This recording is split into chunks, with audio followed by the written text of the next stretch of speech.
Hi everyone! We are now on the third part of public speaking, which is the vocal aspect. Considering Mehrabian theory, vocal conveys the 38% of the message we communicate, which is considerably higher than the 7% that comes from the verbal or the actual words of the message. Most of the time, there is a huge difference between the meaning of what we say versus how we say it. For example, someone greets you, "Happy birthday," but the voice is rather unhappy, and the face looks like this. Most likely, you will get confused because it violates the meaning of happy birthday, which is a greeting of celebration. However, the two nonverbal communication conveys meaning violates the words. It breaks the cohesion between the verbal and the vocal, which creates confusion. Other problems that ruin public speaking on their vocal aspect are the stuttering and monotonous voice. These two can compromise credibility, confidence, and enthusiasm. To address these two problems, we need to do necessary preparations that will help us effectively utilize our mouth, lips, tongue, and the muscles surrounding our mouth. It is needless to say that these are what we need in public speaking. Before oral presentation, muscles in our face, neck, and the surroundings of our mouth are normally tense.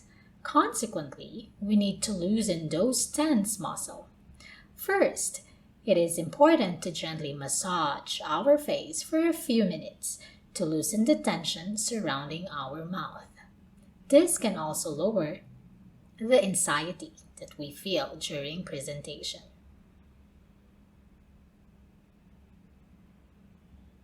Next, we can do neck stretching to further relax the tension.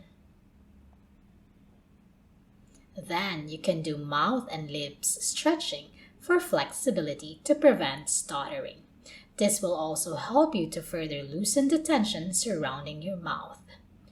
Once you are done with these light exercises, then you can now proceed to vocal exercises. The easiest that you can do at home is what I call the ha ha ha. Most of the time, my students would laugh during the process, which is actually a big help to lower the speech anxiety. You do this by projecting your voice by increasing your volume while saying the ha ha ha. Then modulate your voice by dropping your jaw and adding air while saying the ha ha ha. Voice modulation is crucial and serves two purposes. First, to prevent straining your voice. Second, to prevent sounding pitchy. When you say the words ha ha ha without voice modulation, you will just use your throat and you will sound pitchy, which is not pleasing to the ears. You could sound like this: ha ha ha, ha ha ha ha ha. But if you will use modulation by lowering your jaw and adding air as you say the ha ha ha, you can sound like this: ha ha ha ha, ha ha ha ha ha. It is important for you to do these vocal exercises for a few minutes before your oral presentation to warm up. You also have to be mindful of your intonation because this is what they call the speech music. If you don't like to have a monotonous voice during public speaking, you have to pay attention on your intonation. You can do this basic intonation exercises so that you can utilize different tones during your oral presentation. When you do these exercises, you have to apply voice projection and voice modulation. You also have to pay attention to your speed of delivery. Saying words too slow will make you sound like a kid, or saying words too fast will make you sound so nervous. For intonation exercise, we are using the staircase intonation, placing the nouns on the higher step and other words on the lower step. Repeat after me. Da da da, la la la, me, ho ho ho, dogs eat bones. The word dogs and bones are placed on the higher step. Second, when you change the noun into pronoun, it stays in the lower step together with the verb. Repeat after me. da-da-da, la-la-la, me-me-me, ho-ho-ho, they eat bones. The word bone is placed on the higher step. Third, when you all have the pronouns, you will place the verb on the higher step. Da-da-da, la-la-la, me-me-me, ho-ho-ho, they eat those. The word eat is placed on the higher step.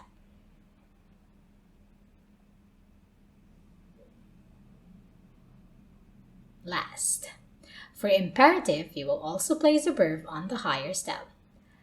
Da-da-da, la-la-la, me-me-me, ho-ho-ho, eat those.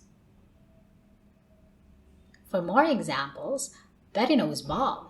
The boys need some help. Bob and Rob fixed the bike. All nouns are placed on the higher step.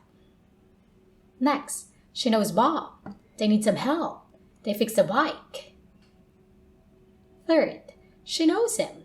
They need some. They fix it. Last, know him. Need some. Fix it. You can do this at home as part of your vocal exercises as you apply deliberate practice for your oral presentation. Another important thing to understand is the power of inflection. For us to understand the meaning of inflection, we will use these sentences. As you can observe, the first sentences are all the same, but the second sentences are totally different from one another.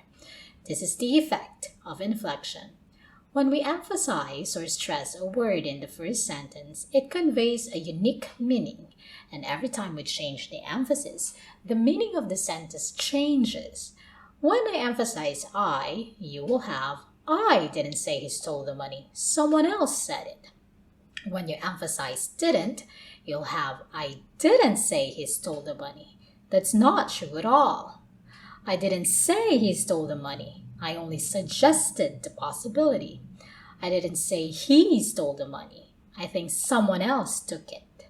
I didn't say he stole the money. Maybe he just borrowed it. I didn't say he stole the money, but rather some other money. I didn't say he stole the money. He may have taken some jewelry.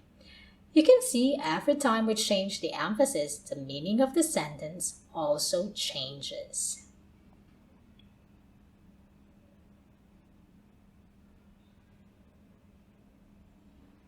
So how do you define inflection now? Inflection is the alteration in pitch or tone of the voice to convey the true meaning of the sentence. It is important to analyze the meaning of each sentence of your speech so that you can emphasize the right words to convey true meaning. Let us have some inflection exercise. We'll have the same first sentence and try to provide the second sentence. Let's start. My brother is not a pig. Your brother is. My brother is not a pig. My sister is. My brother is not a pig. He was a pig. My brother is not a pig. That's not true at all. My brother is not a pig because he is the pig. My brother is not a pig. He's actually a bird. Alteration of pitch or tone will help you to convey the true meaning of a sentence. With this, you can prevent breaking the cohesion between the verbal and the vocal. Remember, the vocal aspect of public speaking will give meaning, life, color, and texture to your oral presentation. Check the other 2 videos on public speaking. Enjoy!